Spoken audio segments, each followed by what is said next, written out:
It's not calling you Josh Frydenberg, it's calling you Dosh Frydenberg. Under the Coalition, taxes for hard-working Australians will always be lower. You know, I don't hold a hose, mate, and I don't sit in control room. They're answers that only can come from Victoria, I'm afraid, because that's not my job. But I ain't spending any time, though, because in the meantime, every 3 months, a person was torn to pieces by a crocodile in North Queensland. Well, g'day listeners, and welcome once again to the Two Jacks. It's the 9th of July, episode 164, 9th of July 2026, that is. And we've got a big show ahead. Joining me as usual is Hong Kong Jack. G'day, mate. G'day. How are things in Hong Kong today? Oh, you know, one of those days, you know, I think I've broken a tooth and I've now got water running down from the bathroom upstairs into our bathroom, you know. This is life these days. None of that sounds good at all. No. Well, we're talking of matters dentistry. I just received a quote for my teeth, just shy of 15 grand. So I'll be having some downtime in the future because I'm getting, you know, the whole thing rebuilt. And that includes drilling into the jawbone, which sounds lovely, and fixing these essentially false teeth. You're not going to do what a lot of people do these days and catch the plane to Bangkok and go to Grad or anything like that? Mate of mine did that in Bali, came home and his teeth melted. The new choppers melted, so he went to Thailand after that, and I think he got a reasonable result. Maybe Bali is not one of those places you go to. Turkey is one, mainly for the Europeans, I gather, where dentistry is a bit cheaper. No, if you're going to be serious about it, you go to Penang or Bangkok. That's what seems to be the case, and a couple of very, weeks, very good healthcare, a very, very good price. Yeah, sort of 10 days. I mean, look, the sorts of stuff that I'm looking at having done, it wasn't that long ago that it cost you 50, 60,000. Yes. So these things are becoming a little cheaper, but it's still a bit scary. But it's either that or I walk around sort of toothless. It's I've got a few that need to be attended to or just sort of gotten rid of in total. So, yeah, that's what I've got looking at it now. The Australian economy, Jack, the Deloitte's review or forecast is reducing growth from 2% to 1.3% this financial year, and that economic growth will remain below 2% for a considerable period. They're saying the longest period since the global recession of the early, 1990s. Yes. The firm expects headline inflation to remain elevated above 4%, and unemployment to peak at 5% in 2027, 2028. The quote is Australia's growth outlook has deteriorated over the past 6 months. The economy is still expanding, but growth has slowed and the outlook has become more fragile. Inflation has reaccelerated, interest rates have moved higher, and the oil price shock triggered by conflict in the Middle East is not yet fully resolved, Deloitte Access Economics partner Stephen Smith said. That's not the Stephen Smith of Labor ranks in days of yore. Pretty grim stuff, Jack. It is grim. I mean, it's growing, but it's growing very slowly. And if we look at matters in the Middle East today, those pressures, oil price shock measures are still very much in play. Yes. The big problem, or the problem that needs to be addressed, and not just in Australia, is the amount of government spending. Well, where do you make the cuts, Jack? They've just released a budget that depends on substantially on NDIS cuts, but there have been some fairly savage cuts across the board there too. Yes, but that's, whether you like it or not, that's where the solution lies. Less government spending. Yes. less government spending, freeing up as much regulation as you can, and using that to drive some growth. Let me see. This is the RBA's entry into this. The Commonwealth is trying to impose more discipline. The 2026-27 budgeting forecasts expenses easing from 26.9% of GDP to 26.6% by 2029-30, Jack. So those are fairly, well, they're not huge savings, but they are savings. Yeah, that's the forecast. That's just not how it's been working out. But that's what the RBA is saying. That's not a Treasury figure. The share of Commonwealth, the Commonwealth share of GDP went up during COVID and hasn't really come back, and that's an ongoing problem. Well, there was a time there that economic growth in this country, such as it was essentially being driven by government spending. And were the only ones spending. Companies weren't, as a rule. So what happens then? That's all right in a very short term, but it doesn't work in a long term. It's not sustainable. I agree with that. I can only imagine that with things going on in the Strait of Hormuz, more attacks on shipping by the Iranians and a response from the Americans.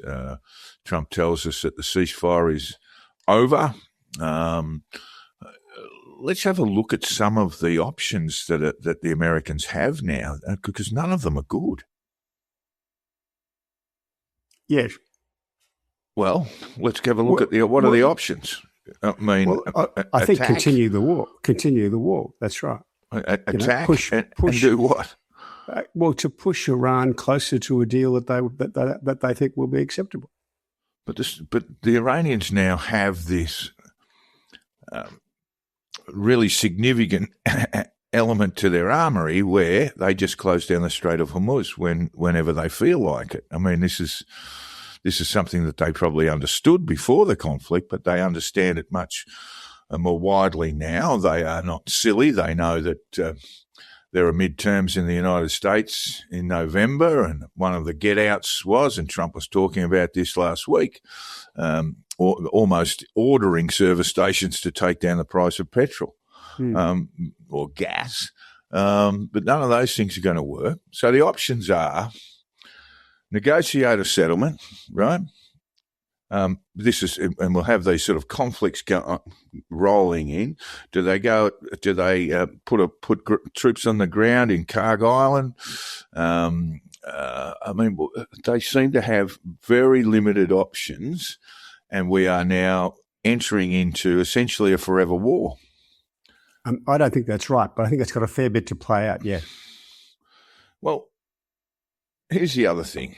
Now, where the US landed on objectives was no nuclear weaponry for the Iranians, right? We heard a lot of other things beforehand, regime change and ballistic missile capacity brought down. But in the end, the rationalisation for war was to deny Iran a nuclear weapon. Now, according to what I was reading today, the buried material in Iran, the fissionable material that they have, has been buried so far underground that the Iranians can't get it. And the Americans know this. So you have to say, what were they doing? What were the Americans doing in February? Yeah, I think what they were doing was trying to reshape the place into a better place. And are they going to succeed? It's too early to call. That doesn't seem to be one of their objectives, Jack. If it was regime change, it hasn't worked. If it was ballistic missiles and drone production, it certainly hasn't worked. And what we're left with is the nuclear stuff, which wasn't an issue in the first place because it was buried under rubble in June of 2025. So if we look at Regime Change, the book written by Jonathan Swan and Maggie Haberman, we are told that regime change could not have occurred when the conflict first started. That was the advice that the president received, and then he said, "My gut tells me I'm right," and they went on his gut rather than all the advice they had.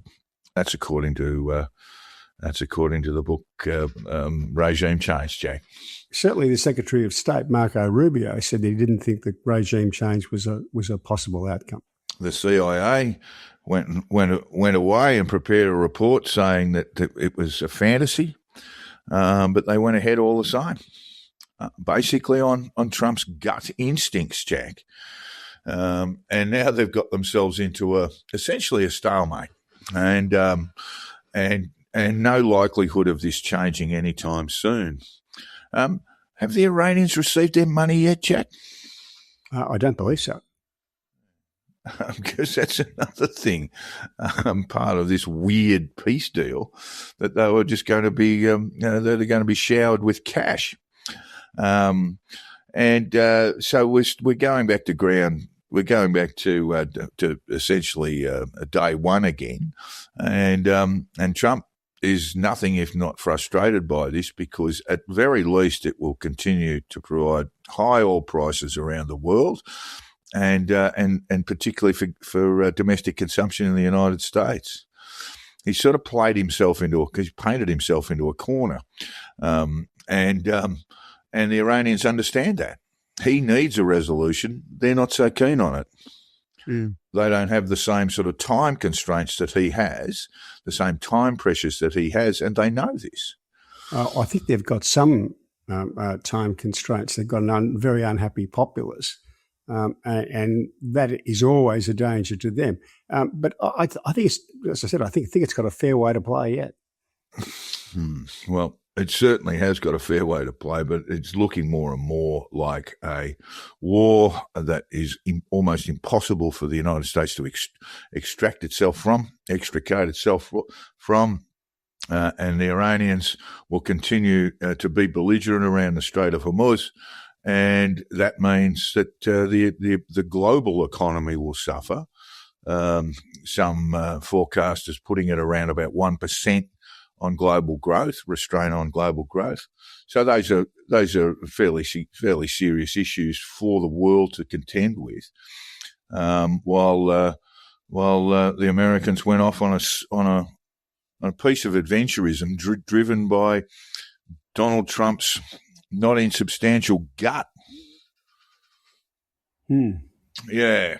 But before we leave the Australian economy, one of the things that I don't think gets addressed enough is the cost of regulation in Australia. The RBA did a study on the cost of regulation and permits for housing in Sydney, and it came in, their view, this is in 2018, their view was that the cost of all of that in Sydney added just under $500,000 to the cost of a house, which at that stage had an average of 1.16, I think, million.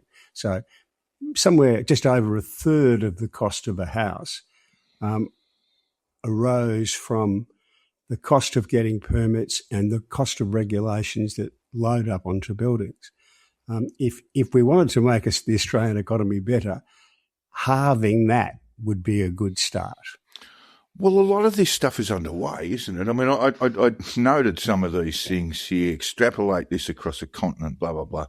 Australia is the NIMBY capital of the world. Is this a 2018 report, is it, Jack? It is. 2018. Yeah, well, there's a lot. That's when the RBA wrote it, yes, 2018. Yeah, right. So there's a lot that's changed since then. They've got a lot of these things wrong, by the way. New Zealand holds its councils to 20 working days by law. Well, yes and no. There's a 20-day requirement on them to respond on a development application in New Zealand. but then they can request further information. And when they request further information, that immediately stops the clock on this 20 days. And then we can go to 7 to 8 weeks beyond that. And if the development, if it's a house or a block of flats or whatever it is, if that is contended by neighbours, then it blows out to around about a year, which is where Australia is. So there's a lot that's changed. The other thing is there's a lot that's changed there. Basically, the state government in New South Wales and the Victorians, I'm not as comfortable about what's going on in other states, have taken hold of planning and development and taken it out of the council's hands. I know exactly what the RBA is referring to here. It's a bit of a shame that with 7 years, 8 years have transpired, because a lot of this stuff is not relevant anymore. Because the state, in particular New South Wales, has taken over DAs, particularly on not major projects, but substantial projects, apartments, etc., and taken the planning approval system away from local councils. My local council is considered one of the worst in the state, with 128-day on average approval for a DA. Now, why it takes so long is it's hard to understand. It's really difficult to understand why it should take so long. Firstly, people are actually just going ahead and doing their buildings. If it's sort of one of those things like knocking up a carport, that sort of, they'll just go ahead and do it. Because they just can't wait for that sort of length of time. But it's not so much that people are contending or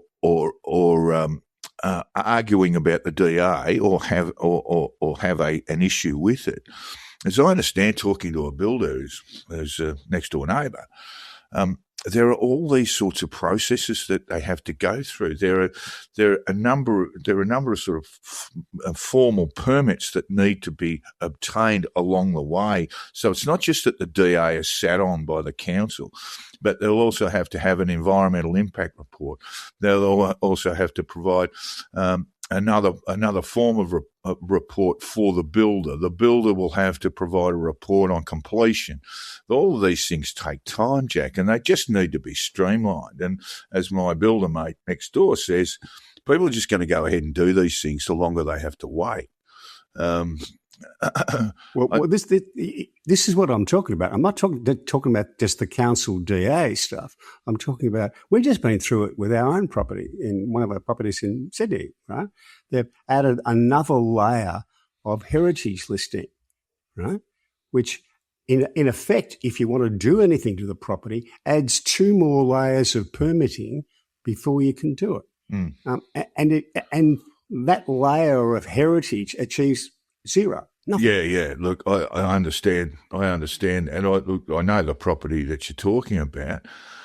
I can't imagine why it falls into historic housing, or why it would fall under.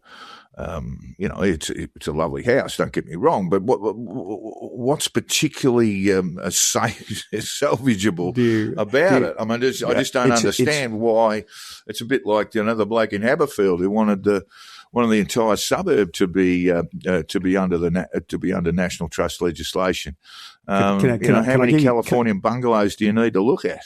Can I give you the exact reason? It's a rare example in Woollahra of a Gothic revival Victorian houses. The three houses in the territory, right?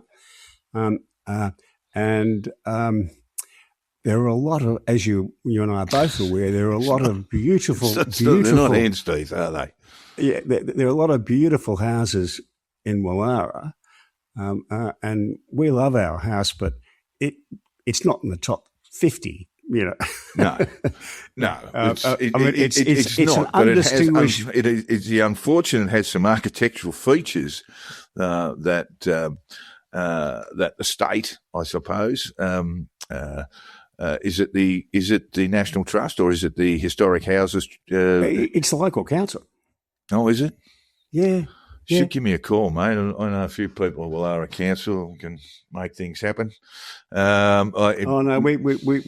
all of that. We had the long Zoom meetings, all that kind of stuff, all to no avail. They weren't the least bit interested because it makes them feel good to they go home with a warm inner glow because they think they've saved the heritage of Woollahra by adding another layer of complexity for anybody to do anything with a house in Woollahra. Well, what do you want to do with it? I mean, if you want to renovate it inside, what's the difference? It's not as if you're going to knock it down and start again. No. But everything you do to it has an extra 2 layers of complexity to comply with it. So this all costs money. Like I say, I'm not saying getting rid of all the regulations, but if you could halve that $380,000 that it was 7 years ago that comes onto the cost of building a house in Sydney, just think how much better off people in Sydney would be if they had that $150,000 rather than it being spent on consultants. Yeah. I agree with you. So these things are, like I say, not sustainable here. You know, when you've got a DA approval, this is essentially for a new house, Jack, on a block of land that's already been set aside, that's sewered, got footpaths and driveways and things like that. It's just waiting for a house. Yeah, and it's 120 days. There's no issue of National Trust, I guarantee you, or Heritage Trust. It's unfathomable. But my builder mate says there are at least 5 hoops you've got to get through on a new property in terms of obtaining permissions from local councils all the way. The world didn't end when when we didn't have those 5 hoops to get through. Look, there may be neighbours. If neighbours have got concerns about a development, I think there's a reasonable expectation that it will take longer to approve, if it's approved at all. But in most cases, these are not matters that are being that are subject to complaints or concerns about the development application. This is just stuff that's been built into the process by the state government and by local governments that they want to it's a box-ticking exercise, almost all of it, right? That they want to say, well, it's ticked that box, it's ticked that box. And they build the boxes because they feel better when they walk out the door after the meeting thinking that they've saved the world. And they haven't. They've just added to the cost of everyone doing straightforward, living their life and going about their business. Yeah, look, I sympathise with you, and I sympathise with everybody who's waiting around for a house. The costs that are involved, particularly if you're waiting for a house to be built that takes a year to be approved for no good reason other than sort of bureaucratic shuffling. What are you supposed to be doing in that other year? You've either got to rent or have some sort of temporary accommodation. None of it's good, particularly if you have children, young children who are developing, they can't live in caravans and things like that. So these things need to be better. I'd say one of the better achievements, greater achievements from the Minns government in New South Wales is that it has taken away a lot of the processes from council when it comes to sort of medium level development. Unfortunately, you're not part of that, Jack, but these things were widely known by the state government to be problems in terms of development. As we said, historically, local governments have been averse to development. And we see this whenever you drive around Melbourne and then drive around Sydney for a little while, you'll see that Melbourne has had a better view of things in terms of medium density housing,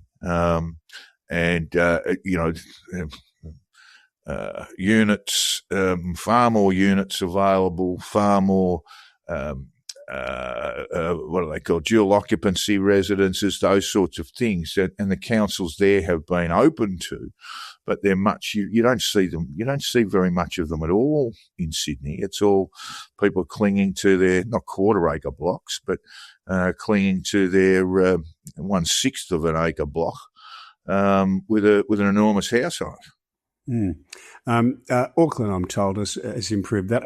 I think the Minns government has moved in the right direction. I just think there's an awful lot further stuff they can do, not just in New South Wales, but around the country. And there's a lot to be said for making economic growth the centrepiece for the country. We'll get to Germany later, but there's some interesting things that have been on the move there. Yeah, we're going to sort of crack things like housing, crack those issues, and it will need to be done on the supply side, essentially, regardless of, reforms and negative gearing and those sorts of things. That's essentially what we need to do. We need to speed up this process.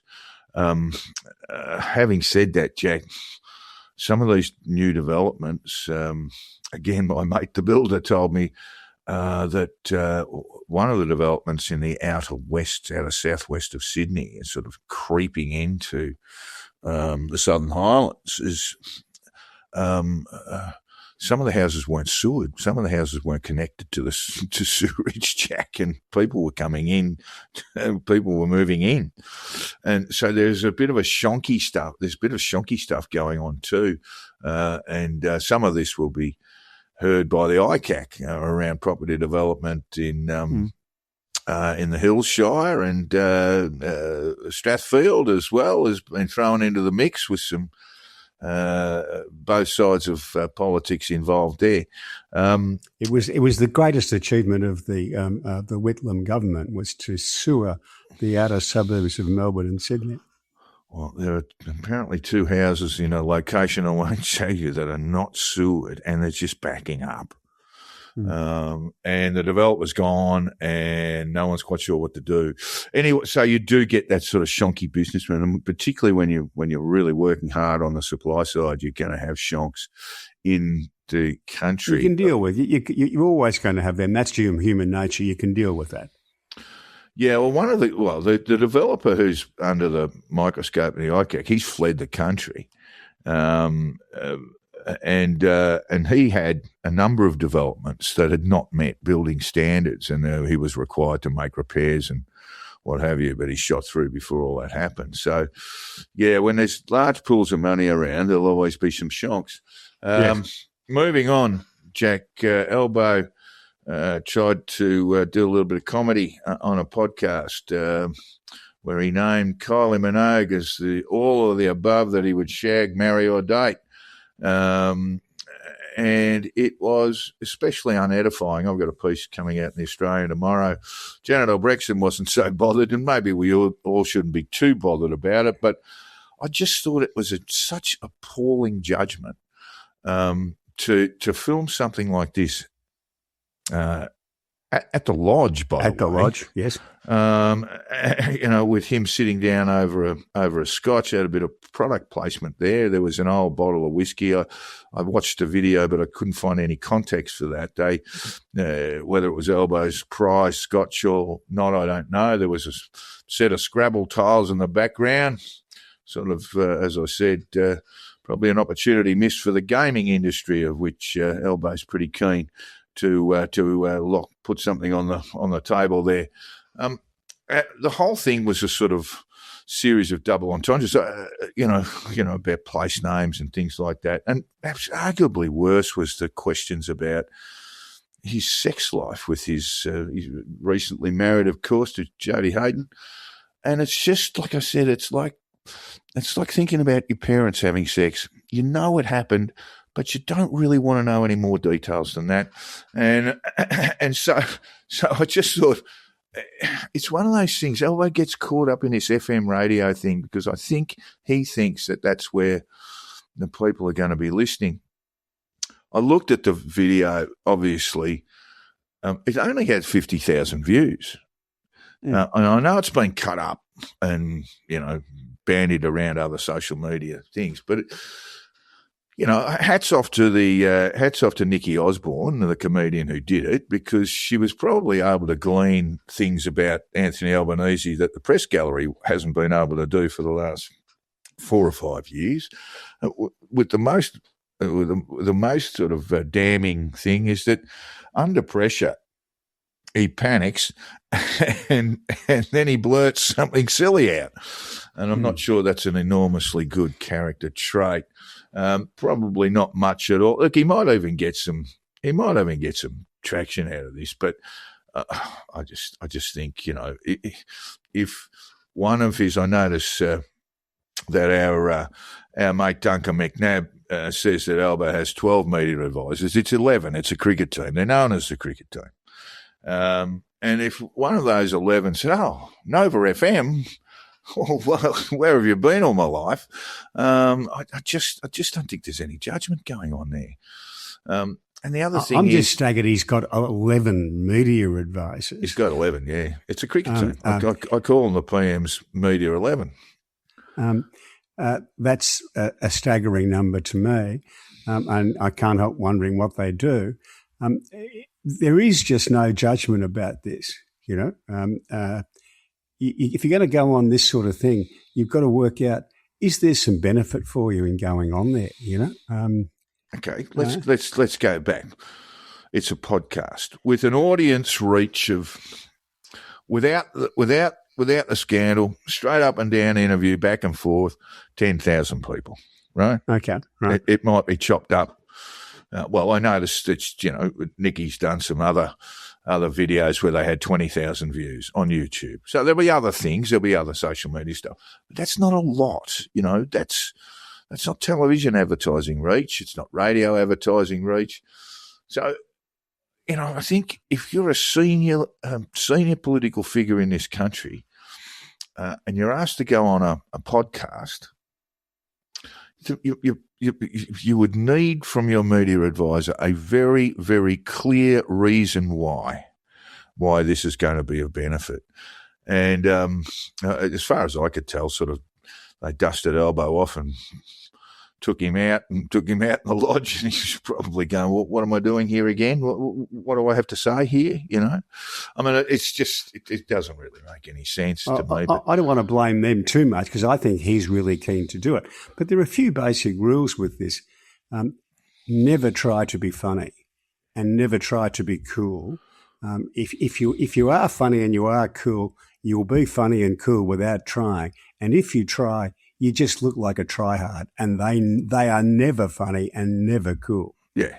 It was all like a double entendre fest. It was like watching an old episode of Benny Hill. What about Iron Knob? Was Iron Knob? Is that what? Iron Knob was the drink, wasn't it? That's what they were drinking. No, she. I think. Well, possibly. I don't think so. I think she was going through place names.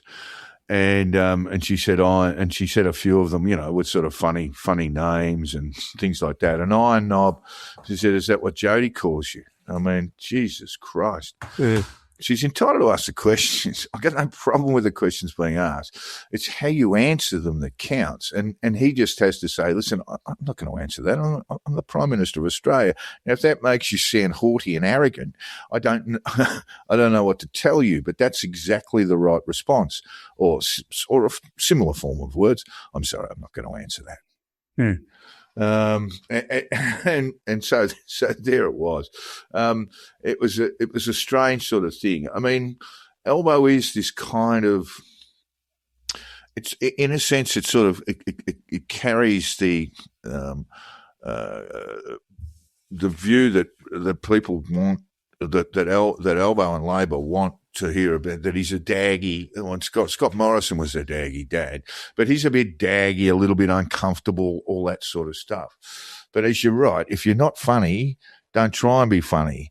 And I mean, there was a line that I cut myself out of tomorrow's column, which who said, the problem is Anthony Albanese's about as funny as sudden infant death syndrome. And it's true. So you just don't try and be funny. You try and, so the rest of it is you look awkward. And then I just don't know what the benefit of it is for what would be sort of 10,000 views. I just don't get it. But it was straight out of the Kyle Sanderland's textbook, and Albo's done all this stuff before and made a goose of himself before. Yeah. Anyway, he thinks it makes him look good, and I've got to say I can't see it myself. The only get out is that that they think, that is, his advisors and Albo himself think that he looks a little bit, fish out of water in these sorts of contexts, that he's kind of a bit of a dag and all that sort of stuff. But other than that, I don't see the benefit. I don't see any sort of upside to it at all. While we were with Mr. Albanese doing more serious things, we have now a treaty, an Ocean of Peace Alliance, also known as the Fettuccine, have I pronounced that correctly, Jack? Treaty, which makes Fiji Australia's fourth alliance partner after the US, New Zealand, and Papua New Guinea. What that means is, if Fiji is attacked, then Australia is required to respond. Sort of Article 5 of the NATO treaty in place. In place. You'd have and to whatever say, article it is in the ANZUS Treaty, I can't remember, but yeah. Yeah, right. Yeah. So you have to say, if you're Fiji, or indeed if you're Australian, you go, what do you expect from this? What could the Australian military provide to add to your defence? At the same time, of course, Jack, as Anthony Albanese and the Fijian Prime Minister were signing this treaty, the Chinese were engaged in a ballistic missile test using a dummy warhead. Yes. Just a little bit of flexing of the biceps, perhaps. I actually think the treaty is a good idea, and they've been doing some work with the Solomon Islands as well. Yes. Australia doesn't want to or shouldn't get involved in a bidding war with China in the Pacific, where it becomes a question of who spends more money. Belt Firstly, because we would lose that. They've got so much more to spend. And secondly, that's not the tool we should use. What we should be doing is building alliances like this, deepening cultural ties, because that's a real advantage we got. They kind of see us as the nearest big thing to them in the Pacific, and we should be working hard on that to make sure that the region is stable. I totally agree with all of that, Jack. In fact, it was one of the great stains on the Morrison government that they let a lot of these seriously. Alliances just basically dwindle, and knowing full well that Chinese money was the Belt and Road projects, etc., were just descending around the South Pacific. I mean, the Pacificers, they need development money for infrastructure development, for airports, for ports, etc., etc.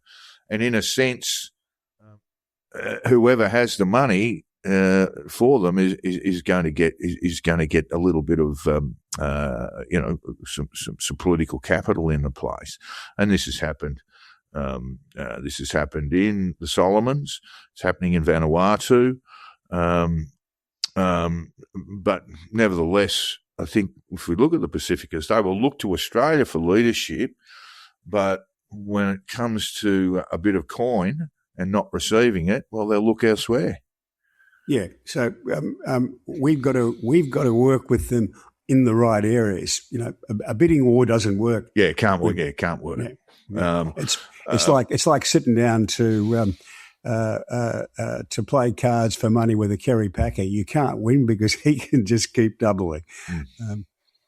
No, that's right. So we have to be the sort of support, and look, and there's long-standing issues around immigration, particular visa types from Fiji, etc., that allow their workers to come into Australia, and I know that the family that the conditional release program sort of looked after in Vanuatu, one of the sons is picking fruit in Tasmania, I believe, and earning a decent quid, sending most of it home, and I think they pay a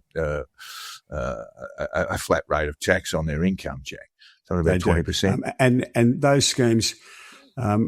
Sometimes they work well and sometimes they don't work quite so well. They're always a work in progress. There's always stuff you've got to be changing with them to make them work properly. But as we learned during the pandemic, if either the Pacificas, and people as widespread across the world, like meat workers from Brazil who'd come to the country to do the work, they're doing the work that no one else wants to do or can do.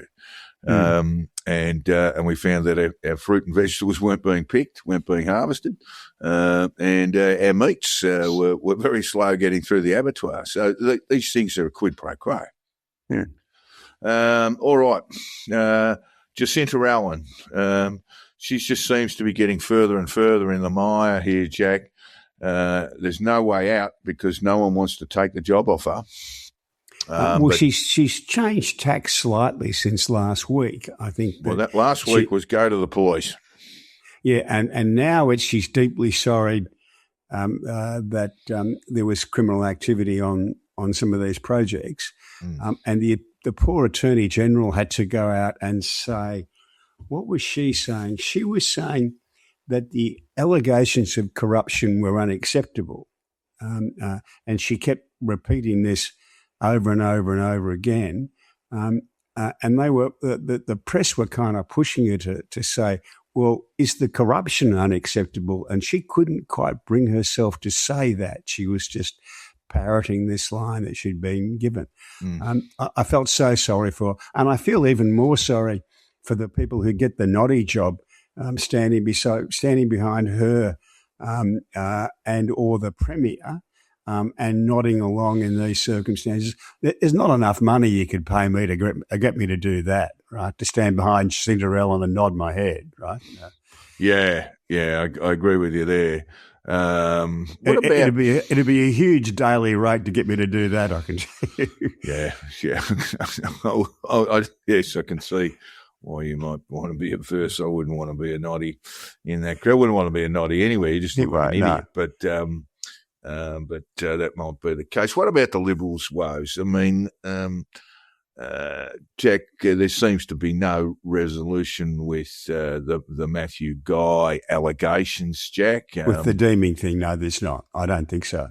Yeah, no, there doesn't seem to be. I mean, it's just appalling. I think Jess Wilson's handled it quite well in that she's referred it to the Liberal Council for them to act. And so she's not going to be seen, as John Pizzotto did, to act or indeed act precipitously, and so she's left. She's engaged in it enough to establish to her own satisfaction what's taken place. It's one of those things. And the Liberal Party in Victoria has been a basket case for a very, very long time, and then when we see incidents like this, where Matthew Guy being alleged to have assaulted the upper house member, which is clearly not true, and then this is there's further Supreme Court action that she's undertaking in relation to the John Pizzotto stuff. Surely they've just got to show her the door, understanding that she'll probably put her hand up for One Nation. Yeah. I think that's the answer as far as deeming's concerned. I saw over the last few days, I still have some contact via Facebook with the rural part of Victoria where I grew up and lived as a young adult. And Jess Wilson was up there, the Liberal leader was up there with the local candidate going around, and it actually looked like she knew what she was doing and doing a good job. This is probably an area it's probably going to vote. It's not going to vote Labor, it never did. Nat or independent. But so she's not preaching to the unconverted, but she just looked really competent in a way that I haven't seen a Liberal leader in Victoria look for a long, long time. Right? She looked like she fitted in the job. She's young, she's bright, and all that kind of stuff, but she looks like she fits in the job. She's the best thing that's happened to them for a long time. What we'll find in Victoria, particularly in these seats like Sunraysia, for example, right, which currently has a National Party member, person I don't have an enormously high regard for, but she won the election. She won a seat in the lower house against an independent, and it was a close run thing. One might assume that One Nation will get some benefit in these places, but I'm not sure. I think the Nats have been in place there for so long. They have their network set up. I'm not sure that these seats are going to fall. Like I say, they tend to be either Nationals or Independents rather than One Nation. It's certainly not Labor or Liberal. I think Labor got about 10% of the vote in Sunraysia. The last state election, I should say. So, yeah, I think what we're having, what we're going to have in Victoria is quite an unusual election results based on this sort of three-cornered contest. Yeah. And I think that's which means it won't be consistent across the board. It will. No, that's right. So it's going to be messy, and there is a pathway for Labor to remain in power. I'm not buying it, but it will be a really messy election with seats going to and fro. And I think what we might see from One Nation is they pick up some fairly big swings in northern Melbourne, western Melbourne, those sorts of things. Whether it'll be enough to knock off some of these guys, I don't know. But I think we'll see a bit of that, where we might not see the same sort of response in New South Wales state election next year, which is much more clear cut. I think we mentioned this last weekend, but I've been speaking to some Labor people in Victoria, and you couldn't some solid Labor people, and I couldn't reliably tell you that they're going to vote Labor in the next state election. It would not be, if I was going to have a bet, fairly long odds Victoria of Labor staying in power. Victoria, I wouldn't have a bet on it. You just can't really think that that's going to be the way. It's a government that really has to go. That's essentially it. And that's the view of a fair bit of the Labor support base in Melbourne, is that, sorry, it's just got to go. We've got to start again. Right. Yeah, all right. Israel, Jack, very, very briefly. Israel's ban on Palestinian workers has left families hungry and parents unable to pay for their children's school fees. Still, the ban is being justified in the name of security and shows no signs of abating. Beyond Netanyahu, that particular ban on Palestinian workers, it's driven by this sort of massive anti-Arab movement within Netanyahu's Cobble Together coalition, Jack. But I think it's more widespread than that. I think the breach of trust that October 7 caused, that is that there were, it was evident that some of the people perpetrating this were people who had worked for a long time for Israeli families, and that's a hard breach of trust to get over. Well, yes and no, Jack, because, we've also, and we've talked about this on the program, we're seeing images of nuns having to be escorted around the West Bank because they're being, without protection, they're being set upon by what we might call ultra-Zionists. I'm not quite sure what other term I could find. And we have mentioned on this program over Easter, the pastor of the one of the most ancient churches in all Christendom found the church locked up on Palm Sunday. And he was so concerned that he got hold of Mike Huckabee, the American ambassador to Israel, who in turn got hold of Netanyahu and said, I'm terribly sorry, it's all been a bit of a mistake. Can you have your Palm Sunday celebration on Tuesday?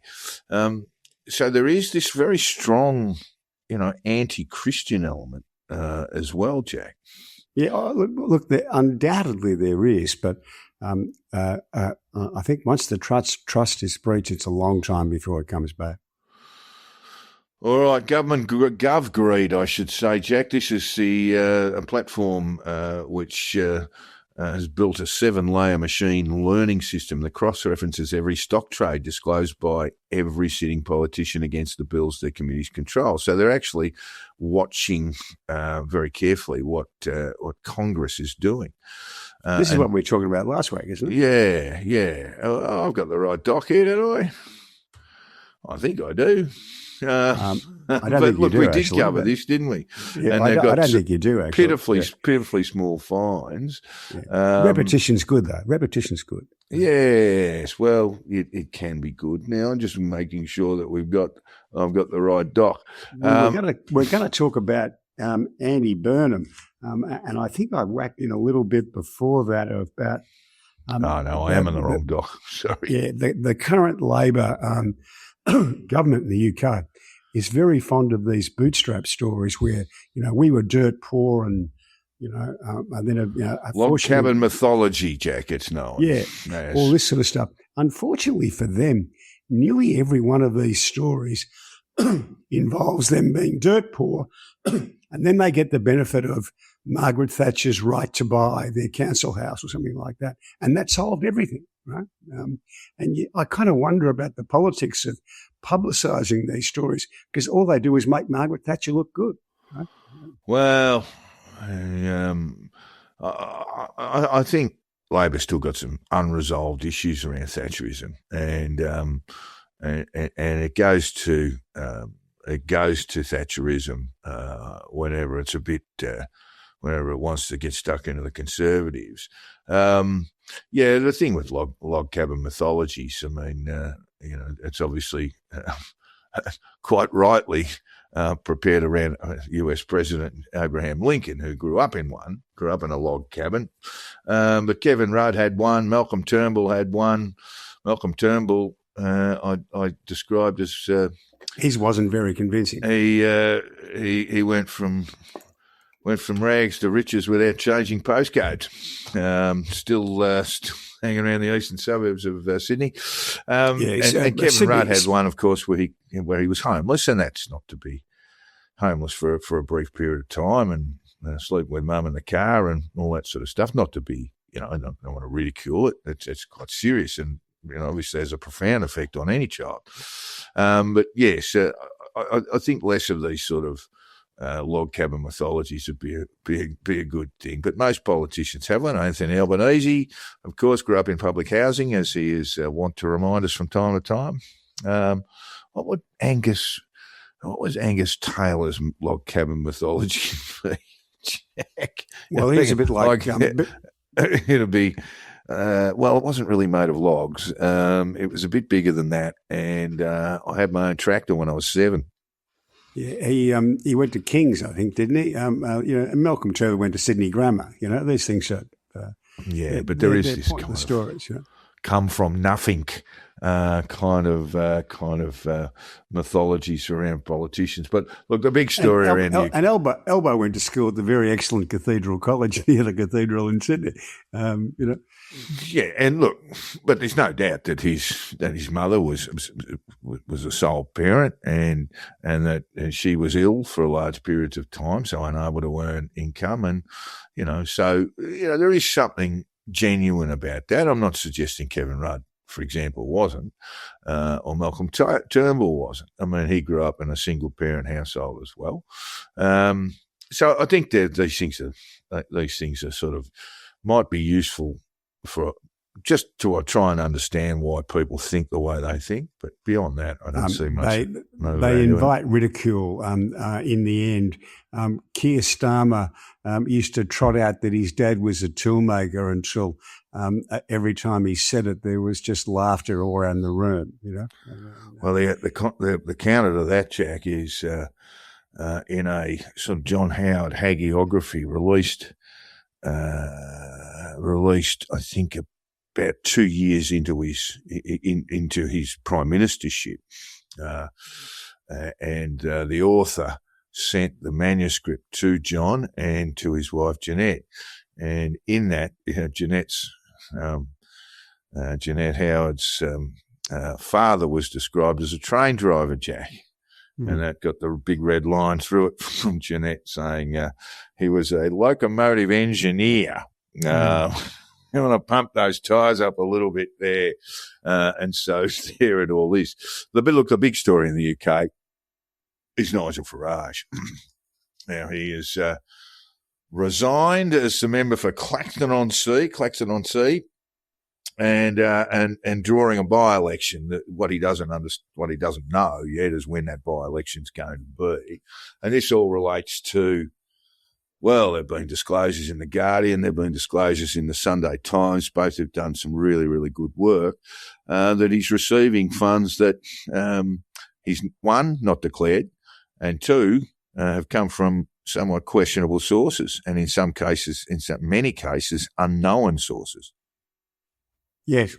I mean, Labor and the Tories are not standing in Clacton-on-Sea, so it means Nigel will be standing up against Count Binface, and we wish Count Binface well. And Lawrence Fox, the actor.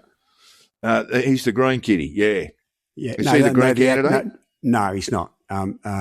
Very much not the Green candidate. He's the actor. Because the Green, I know, Lawrence Fox, yeah. Well, he'd out reform, wouldn't he? He'd be probably. He'd be up there with Restore Britain. My understanding was there are only three candidates. There was the Greens were going to run, Count Binface, and Nigel, of course. But Labor and the Tories very sensibly have decided not to run candidates because they want this known, that this by-election is, one, unnecessary, two, that it is a stunt performed by Nigel Farage. Got to tell you, Jack, a little bit of a whisper that I got from my sources in the FPA, the Foreign Press Association in the UK in London, and they were saying Farage was going to the journalistic whisper was that he was going to announce his retirement, and that he had an illness. I won't go into it any more than that. It turned out not to be true, of course. He did, in fact, resign as the sitting member for Clacton-on-Sea, but that will trigger a by-election. So what's he up to, Jack? Well, I suspect he's gone to a by-election to rebuild, to say, well, look, all these allegations were made against me. I had the courage to go and stand at a by-election, and the voters still support me. Therefore, all those allegations amount to not much. And to some extent, that would work a little bit. It would work better if the Tories and Labor had stood against him. But that takes a bit of the wind out of those sails. I've kind of wondered for a long time whether he would actually be the candidate come the next election, to be honest. Well, the problem goes a bit wider than that because there are other scenes. I'm not actually sure he wants to be PM, is what I'm saying. Well, I think there's been some doubt about that he's really not handling the pressure very well at the moment. I mean, the first thing that comes up is a £5 million undisclosed gift in April 2024. He was required, even though he wasn't a sitting member of the Commons at the time, he was required to disclose that once he was elected. He received that in the 12-month period where he is required to report it. So he hasn't done any of that. And that £5 million came from Christopher Harbon, the crypto billionaire currently living in Thailand. So being a resident of Thailand, Jack, that means the donation is illicit. And that would necessarily say it's entirely possible. Well, let me go back. So the first thing is he does not get to set the date for the by-election, of course. No. And so the longer the period between now and then, the more likely is that he will come under investigation by the Parliament over this money. It's not just the £5 million. There are, as the Guardian's been reporting, a number of SARs. That is, for banking, it's a trigger to try and prevent money laundering. Of money coming from questionable sources to members of the Reform Party, including Farage and his deputy. So he's got a problem too. I think politically there is a real difficulty for him here, for Farage and for Reform, because they're in the news all the time and for the wrong reasons. So I don't think there's a political issue down the track. He'll probably be re-elected, but have very much a tarnished figure. Yeah, I just don't think being Prime Minister is the sort of job he wants or the sort of life he wants to lead. I mean, I think the same thing's true of Pauline Hanson in Australia. I don't think she wants to live a life like that. Well, I just don't think she knows yet, Jack. I just, what work? I've got to work. I've got to actually do things. I've got to travel and be to places I don't want to be. I've got to work probably 18-hour days, and going on her Senate attendance record, she's not exactly a whirlwind of enterprise. No, but I think I think it's true of both of them. That I really doubt that that's what they want out of life is to have that job. Well, they want the power without the responsibility, Jack. That's it. Well, I think they would like the influence, but I think when push comes to shove, I've just never thought that Farage would be the leader come. When's it? 3 years' time when the next election comes around. I've never really believed that he would still be the leader then. The whisper from the FPA, Jack, was that he had lung cancer, and I waited on that, but of course there was no indication. He just resigned, triggering a by-election at a date to be advised, and he's having another run at it. I think Reform have been able to escape a lot of scrutiny for a long period of time. I saw Carolyn Cardwella, who's been investigating Farage for a long, long time. Her comments are like, this was all in the public domain, everything that she was able to find out, and for so long the media sort of ignored it. And I think Farage has had a pretty clean run up until now, and we'll see how he gets on from here. All righty, moving on. Just as we stay with the UK,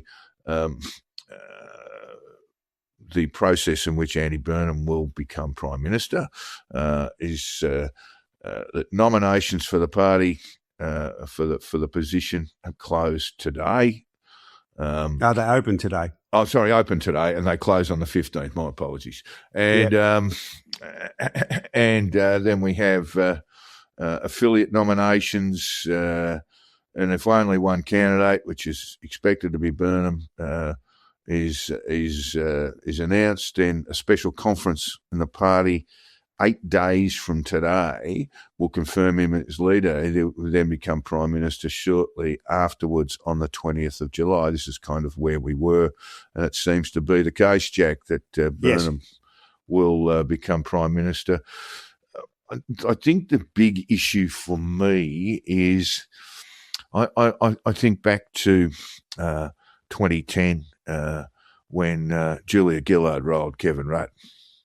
And the immediate issue around that was legitimacy.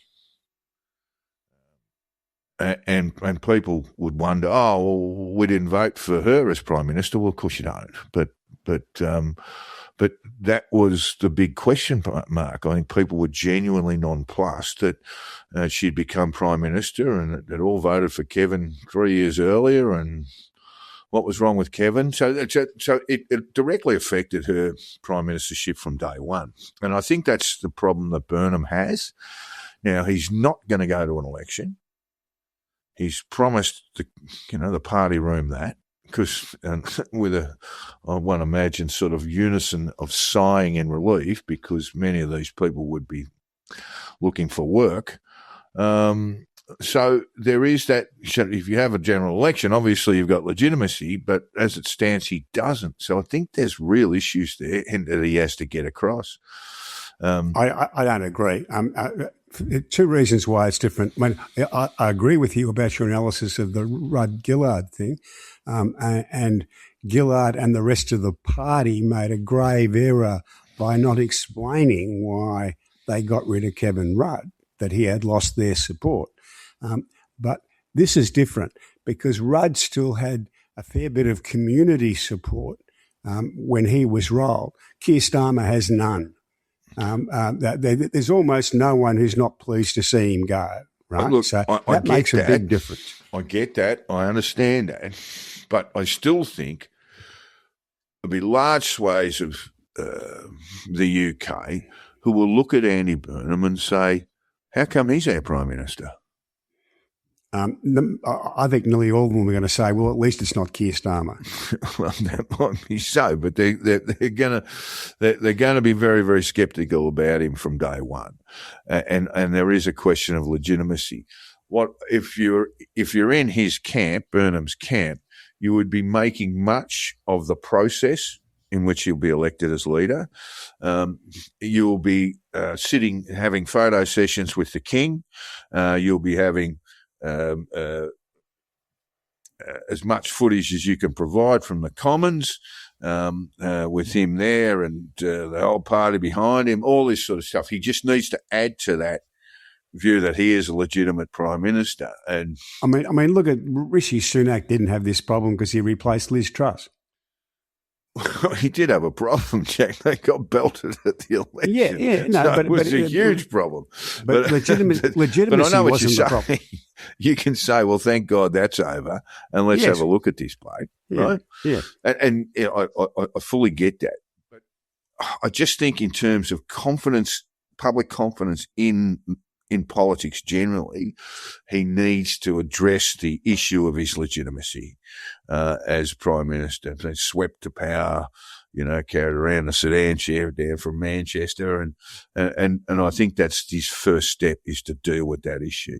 Anyway, we're moving on. I think he's got much bigger problems than that. I mean, well, that's his first problem. That's what I'm saying. That's the first. That's the first problem he's got to get. And there's ways of dealing with it, as I suggest. By engaging the media and making him look authoritative around the sort of institutions of power. Anyway, moving on. In Germany, Germany is demanding 400 billion euro of a 400 billion euro cut to the European Commission's proposed budget of 2 trillion for the 2028 to 2034 period. Gee, that's a long time. Warning that the current plans are unaffordable. Because the EU budget, called the Multi-Annual Financial Framework, they love their acronyms, requires unanimity among all 27 member states. Germany's sharp position signals a tough battle ahead, with Berlin warning in the document that as it stands, an agreement is impossible. So a little bit of tension there around funding, Jack. More than that, the Germans understand that they've got a problem that's going to affect their future prosperity, that they've got a problem with regulation, with energy costs and labour costs, and then unless they address it, and with government spending, and unless they address all those things, they're going to fall further and further behind the US, and they don't want that. And he, Merz at least, is prepared to act to do something about it. Oh, well, what's the something? What's he going to do? Starting with the EU, he wants to spend a lot less money with the EU bureaucracy. He wants to put the net zero project on hold, that is to push it down the road a little bit and worry less about that and more about the cost of energy, particularly the cost of industrial energy, because he sees that their manufacturing numbers are falling all the time. He thinks that needs to be addressed. I think he's right.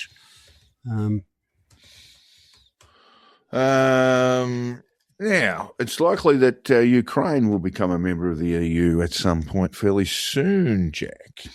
Yeah, certainly possible. That's going to add considerably. That's going to add considerably to tensions with Moscow. Moscow, of course, really struggling. The Kremlin is really, really struggling under a very clever opponent who undertakes surgical attacks on infrastructure. I saw a report from Crimea, Jack, and Crimea is being belted by the Ukrainians in the moment. They will not hold not hold the region, but they will make life as difficult for the Russians there as possible. Many of Russia's ballistic missile strikes come from Crimea. Right now, Crimea has no oil. It has very, very little water. They are going through blackouts pretty much on every day, long blackouts, and there is a flood of people fleeing, Crimeans fleeing the area. It's quite extraordinary, Jack. And does it? I mean, people I speak to sort of worry that that it might draw a completely unacceptable response from the Russians, who have been continuing to launch ballistic missiles into city centres or into civilian centres like Kyiv. That they might be forced to go a little bit further, Jack. And one of those theories is an invasion of a NATO nation. It could be somewhere like Estonia or Poland. And the other one is the use of nuclear weapons, Jack. Yes, well, these are all possibilities, I suppose. They are possibilities, Jack. And what you see with sort of despots on the way out is they have become even more terrifying when they're backed against the wall. Putin, he doesn't look well. Have you seen the recent photos of him? No. It doesn't look like he's sleeping a lot at night, and that again makes it even more dangerous. But the Ukrainians just today, Trump has indicated a little bird had told him that they will. That the Ukrainians will receive the rights to produce cruise missiles for defensive systems. They've already got the cruise missiles which they are using in warfare. That's the surface-to-surface cruise missiles. But they'll also have surface-to-air cruise missiles, which are designed for defence, because that's essentially their weakness at the moment. That the Russian responses to them are getting through into their cities far too easily. So that again could tip the balance a little bit further against Russia. It's astonishing, Jack, because I mean everybody thought this was going to be over in a couple of weeks, and the Russians are losing essentially 1,000 soldiers a day. So an extraordinary effort from the Ukrainians and President Zelensky, who's will be painted as a hero for years and years to come. All right, over to sport now. I know we've got a new little thing from my beloved New Zealand. Now, New Zealand First, which is the party led by Winston Peters. He should really call it New Zealand Third, because he's been involved in that many parties. He wants only New Zealand citizens to vote in elections. That means that means that permanent residents who are not citizens would not be able to vote. Now, let me tell you how ridiculous that is, because, I mean, if you wrote to them, if you wrote to the New Zealand Immigration Department, they'd just give you citizenship. Just flick it your way, give them $300 and you become a New Zealand citizen. I mean, I'm a New Zealand citizen, not by choice, but by, well, I did a little bit of choice, but basically the New Zealanders have been handing out citizenship to grandchildren of native Kiwis, Like the children, Irish all that sort of stuff. Yeah, maybe a little bit, and that's because they're terrified, Jack, that the country won't grow, and it's not likely to exceed 5 million by 2050. Winston Peters, I've got to tell you, not quite sure we should be too worried about. Well, Winston Peters there. Well, it's certainly drawing a lot of opposition. People are very upset about the idea of this, which I was kind of chuckling about, because that's pretty much what he's proposing is pretty much the law in Australia. Permanent residence, that's right. You've got to be an Australian citizen to vote. Yes. But the difference is, Jack, you've got to go through a process. Well, you've got to go through a more rigorous process to become an Australian citizen. New Zealand, you can win it in a bingo hall. And yet people are still upset with him saying that we should have laws like Australia. We should have a requirement to be a citizen before you vote. I forget when they gave up citizenship by, what's it called? By descent. I think they gave it away in the probably late 70s. But yes, they were very, very keen to have people call themselves New Zealanders. And citizenship is provided you tick their boxes. It's a $300 exercise to become a New Zealand citizen, and then it's another. I was going to say it's much cheaper than the Australian passport. I'm going to say about $300 or $400 New Zealand dollars to get yourself a black passport, Jack. I suspect what he's doing is a Maori versus Islander wedge. Yeah, another guy sort of clowning around sort of nationalist stuff. And we must move on because we've got sport to deal with. Well, who's left in the World Cup now, Jack? I thought let's start with the Egypt-Argentina game. I thought they were desperately unlucky, the Egyptians, and they were none too pleased about the result. They had a goal overturned, which, not my reading of it, but by my reading of experts, says that the wrong decision was made. That would have given them the win. The VAR went back 18 seconds before the goal was scored to find a foul. And the best 50 comment metres on that, away from play? 100 metres away from play. It was almost touching the corner post at the other end. What did one of the wags say? I'm not saying it was stolen, but I think that goal's already appeared in the British Museum. Yeah, like everything else stolen from Egypt. And one of my favourite players is the captain of the Egyptian side. No, he was particularly Mo Salah, and he was particularly aggrieved. But the Argentinians are through. England through. They play Norway, Jack, and they do. The big name in the whole tournament is the Norwegian striker. He's become the celebrity of this, Haaland, yes.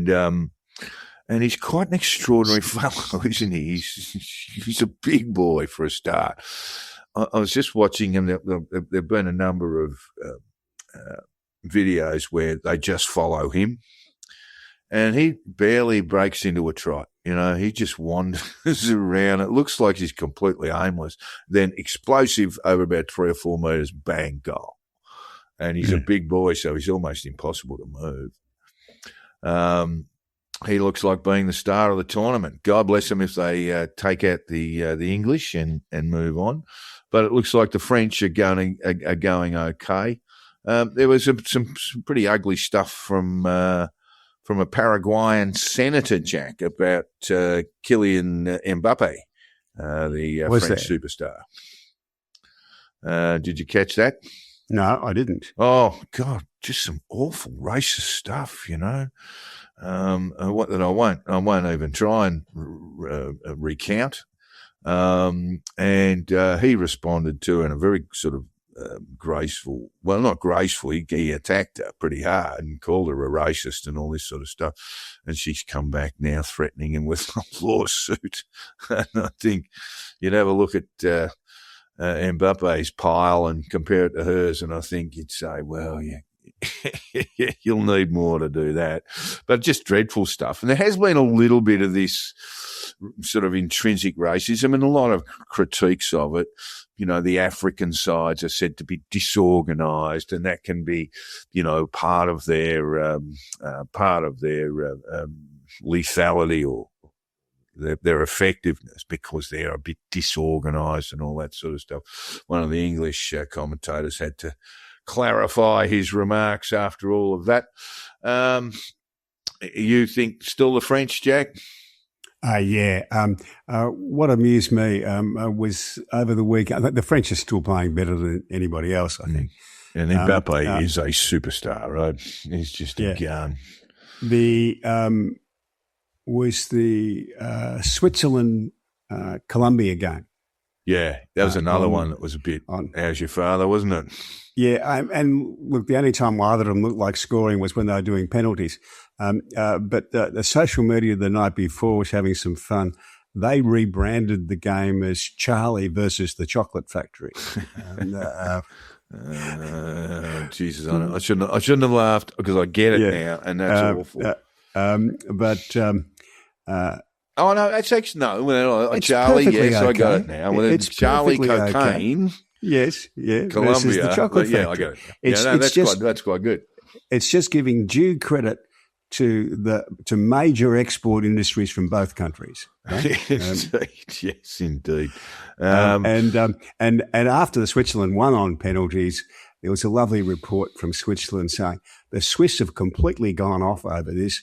At least one car has driven through a yellow light. There are reports that a horn was tooted, but this is not confirmed. Oh, no. That probably didn't happen. Yeah. Yes. Look, of course, we did have the Donald ring up FIFA to get an American player been red carded, get him off so he could play. It was cheats never prosper. In that. The Belgians, it was a 4-1, wasn't it, in the end? Yeah, 4-1. Gave a nice old kicking. And didn't the Americans look, and I only saw highlights package of the game, so I haven't seen it thoroughly, but the first goal that was kicked, the goalkeeper was just nowhere near it. You know, their defence was just, you know, you could drive a tank through it. So they're off. The Canadians are gone. The Mexicans are gone. And Argentina with Messi, or France with Mbappe. But I think, you know, the sentimental favourites for me are the Norwegians. I'd love to see them go. And, of course, their little what do you call it, a sort of mass movement they have with their Viking rowing and all that sort of stuff. Very, very good. Good fun. So let's hope that gets away. The Women's World T20, I think I mistakenly reported this as a 50-over tournament. Of course, that's not right. The women have won. It's a very much a new-look side. They won every game. They never looked troubled by anybody. And they beat England comfortably with about 3 overs, or just on 3 overs to spare. A lot of talk, as we've been saying for some time, is this the best sports team in the world? They've won 7 of 10 T20 World Cups since the competition went that way. They've been 10. They've won 7 of them. And the best thing about them, Jack, is that they're so modest and kind of lovely about it all. You know, I saw great photos of them consoling some of the Australian players, consoling their English opponents. rather than jumping up and down. The poor women had to wait an hour for the presentation ceremony. Like the curators on the ground, sort of, and running the tractor around and all that sort of stuff. They had to wait a full hour. Point to me a better team in world sport than the Australian women's cricket team. I don't think there is one. Just one that just dominated their international competition for so long and been able to transition with new players and remain dominant. I can't think of anyone, Jack. Can you? No, not off the top of my head anyway. Yeah. No, they're just fabulous. And they just win the right way. I mean, they were going to build statues to the Matildas for making a semi-final in the Women's FIFA World Cup. The cricket, our women's team is something to be very, very proud of. AFL, Jack.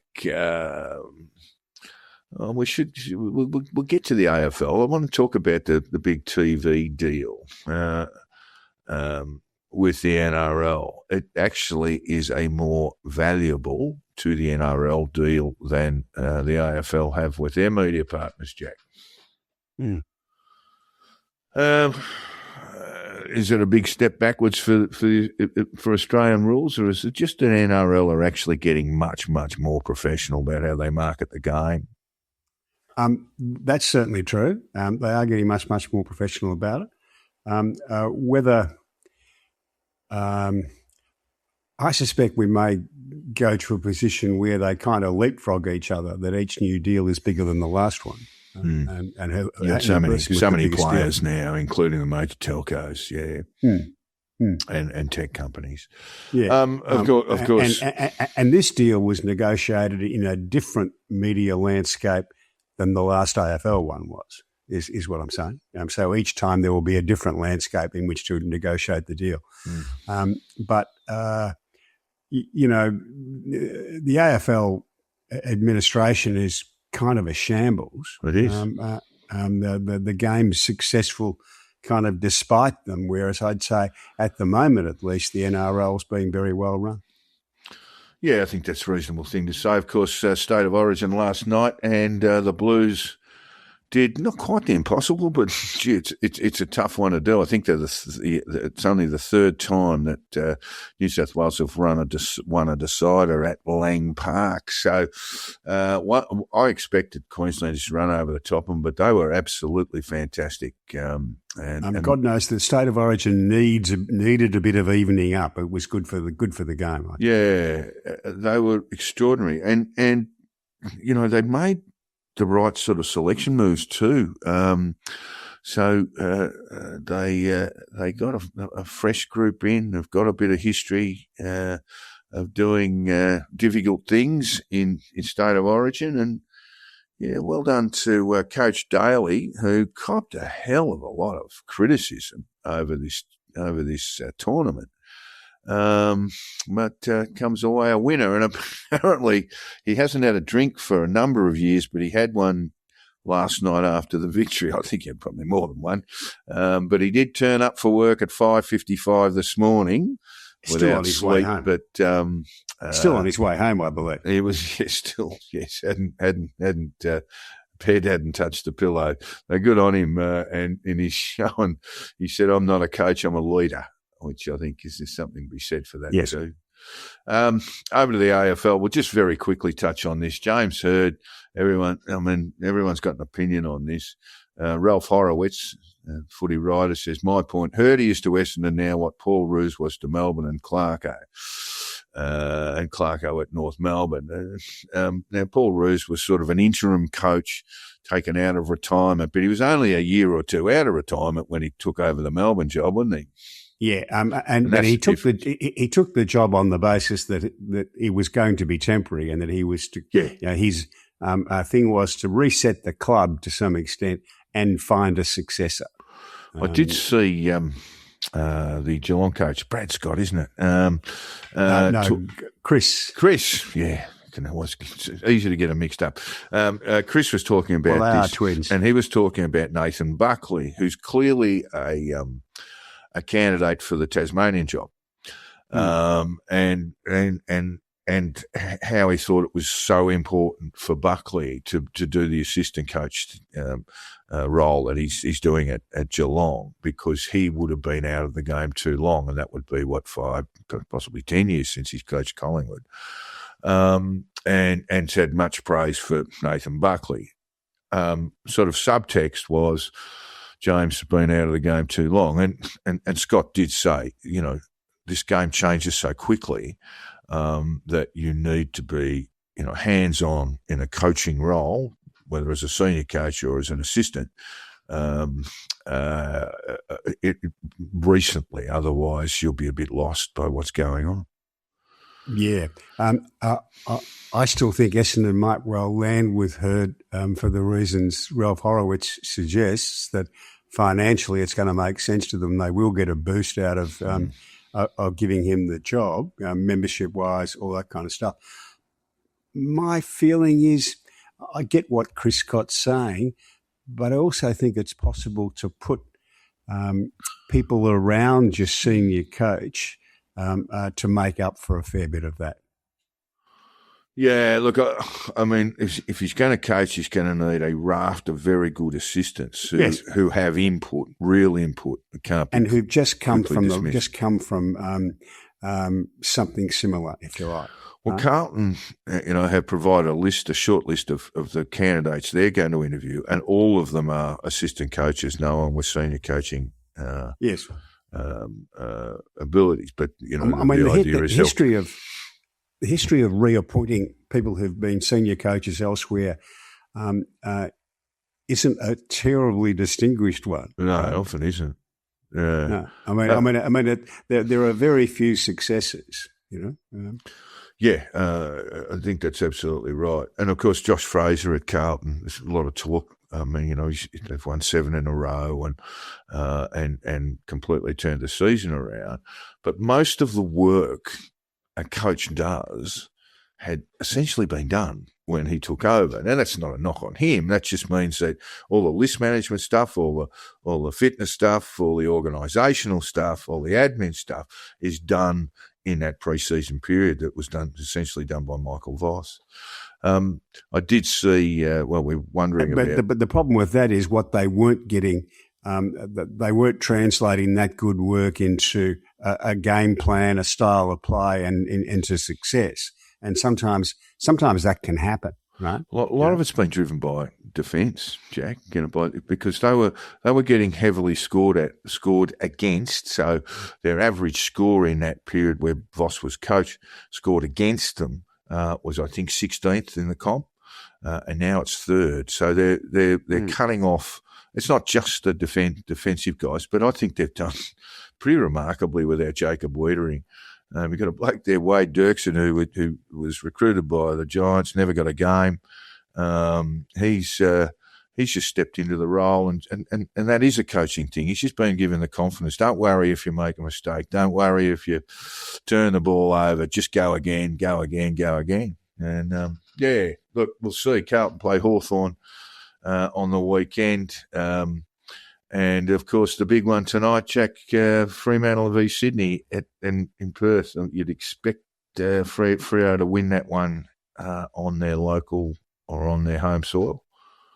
I sometimes wonder, I look at Michael Voss and he was such a great player and played, he was a hard bugger out on the field. He played hard. And you just kind of wonder whether he coached them just to play a bit like him a bit much, and not many people are capable of playing quite like Michael Voss. Well, I don't. If you're not in the club, you don't know. But it's hard to know. I think there might have been I don't want to fail this. I don't want to fail Michael Voss. I don't.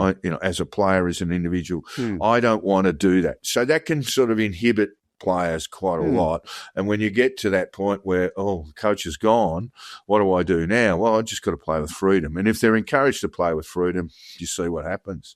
And it might have been something, as I say, if you're not in there, you can't possibly know. Very, very quickly in track and field, Jack, Cameron Myers is Australia's new 1,500 and mile record holder, winning the Bowman Mile for the first time by an Australian.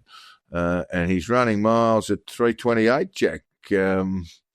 And he's at the moment ranked number one in the world at this stage of the season. I was just going to say he is looking at for a 20-year-old. This is good. He looks absolutely. He just looks like our track and field. Looks like we've got a decent 4x100 men's relay side coming, and Cameron Myers is a 20-year-old. We only get better as a long-distance runner, medium-distance runner, don't you? Only get better as you get older into the 30s and so forth. So well done, Cameron Myers. We'll get on. I know you got a bit on the Democrat candidate for the Senate spot in Maine, Mr. Plattner there, Jack. We'll have a good look at him next week because it's been a lot of fun. He's just like, I mean, the Democrats should have banked Maine, right? They should have banked Maine. It's not quite as simple as that, but they should have banked Maine, given everything. But he has had a number of rather serious allegations of sexual misconduct made against him, and he's not showing any signs of going anywhere, Jack. Oh, no, he's decided to go. Oh, has he? Has he gone now? Sorry, I've been following this. I haven't looked at it this morning. Early this morning, Hong Kong time, he's announced he will go. The very funny man, David Burge, said about 4 or 5 days ago, he says, I don't know about him, but look, if there are another half a dozen complaints of sexual misconduct and et cetera, I might turn off him. And the list was getting longer and longer by the day. Yeah, look, it just did look like it was dead in the water, and they are very serious allegations. I'm not trying to make light of them. It seems to be allegedly anyway rather appalling behaviour. Have a look. Have you had a look? We'll have a look at this properly, probably in the weeks to come. But I reckon the Dems could win the Senate spot in Texas. I reckon they're half a chance, only because Paxton is just appalling, right? I mean, who knows what Texans are going to do? But there is a big change in the demographics in Texas, and I reckon that one might go blue. But we'll see. Look, that takes us out, and I want to thank Jack for Hong Kong Jack for his comments today, and we will get back to you next week when we'll put some reader stuff in. I've got a bit of a collection of it that we must throw in and devote a bit of time to. So, listeners, feel free to submit some stuff this week, and you know how to get hold of us, and we'll have a look at it for you. So. Thanks for listening today, and we will be back next week with more. Cheers, folks. Bye.